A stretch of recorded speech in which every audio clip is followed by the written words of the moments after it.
Hi my dear subscribers. అధికారులపై municipal vice chairman fire. అధికారం ఉందనో ఆక్రమణల పేరుతోనో పేదల మరుగుదొడ్లను కూల్చేస్తారా?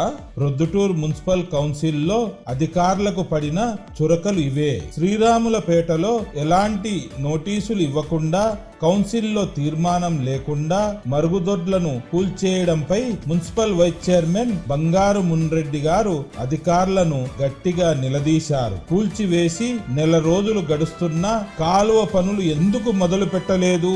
మున్సిపల్ ఆఫీస్ లో మరుగుదొడ్లకు తాళాలు వేస్తేనే కాని అధికారులకు ఆ బాధ అర్థం కాదా?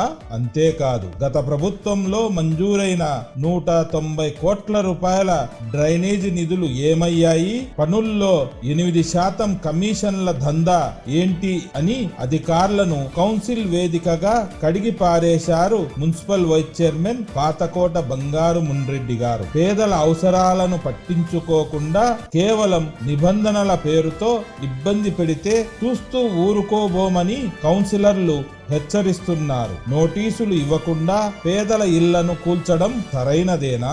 మీ అభిప్రాయాన్ని కామెంట్ చేయండి. ఇలాంటి ప్రజా సమస్యల కోసం ఈ వీడియోను షేర్ చేయండి. మరిన్ని పొలిటికల్ అప్డేట్స్ కోసం మన ఛానల్ ను సబ్స్క్రైబ్ చేసుకోండి.